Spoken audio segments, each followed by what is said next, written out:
Hello. അപ്പോൾ എൻ്റെ ലൈഫിൽ ആകെ കുറച്ച് ഫ്രണ്ട്സ് മാത്രമേ എനിക്കുള്ളൂ. പക്ഷെ ഉള്ള ഫ്രണ്ട്സൊക്കെ ആണെങ്കിലോ ഭയങ്കര അടിപൊളിയും. അങ്ങനെ ഒരു അടിപൊളി ഫ്രണ്ടിനെ 2 മാസത്തിന് ശേഷം കാണാൻ പോകുന്ന ഹാപ്പിനെസ്സിലാണ് ഞാനിപ്പോൾ ഉള്ളത്. കുറേ നേരം ഗോസിപ്പൊക്കെ പറഞ്ഞിരിക്കാനും പിന്നെ ഇതുപോലെ തന്നെ നല്ല ഫുഡൊക്കെ കഴിക്കാനും നമ്മൾ അടിപൊളിയാണ്. എനിക്ക് എന്ത് പ്രശ്നം വന്നാലും ആദ്യം ഓടിയെത്താൻ കുറച്ച് ഫ്രണ്ട്സ് ഉള്ളതാണ് എൻ്റെ ലൈഫിലെ ഏറ്റവും വലിയ ഹാപ്പിനെസ്. അങ്ങനെ നമ്മൾ ഫുഡൊക്കെ കഴിക്കാൻ വേണ്ടി നല്ലൊരു കഫേയിൽ കയറി.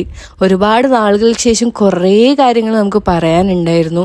ആൻഡ് അവിടുത്തെ ഫുഡും അടിപൊളിയായിരുന്നു. മാംഗ്ലൂർ പഠിക്കാൻ വന്നതിന് ശേഷം എൻ്റെ ലൈഫിൽ ഒരുപാട് ബാഡായിട്ടുള്ള എക്സ്പീരിയൻസസ് ഉണ്ടായിട്ടുണ്ട്. പക്ഷേ അതിൽ നിന്നല്ല ഏറ്റവും അടിപൊളിയായിട്ടുള്ളൊരു എക്സ്പീരിയൻസ് ആയിരിക്കും എനിക്ക് ഇവളെ ഫ്രണ്ടായിട്ട് കിട്ടിയത്. ബിക്കോസ് ആളൊരു ഉപ്പളക്കാരിയാണ്. ലൈക്ക് ഒരു കന്നഡ ആ സൈഡിലോട്ടാണ് വരുന്നത്. ഞാനാണെങ്കിൽ അങ്ങ് അറ്റത്ത് ആലപ്പുഴയിൽ. പക്ഷെ നമ്മൾ തമ്മിലുള്ള ഒരു വൈബ് അത് വേറെ തന്നെയാണ്. നമ്മൾ രണ്ടാളും നമുക്കറിയാവുന്ന ഭാഷയിലായിരിക്കും അങ്ങോട്ടും ഇങ്ങോട്ടും മിണ്ടുന്നത്, കൂടുതലും ഇംഗ്ലീഷിലായിരിക്കും.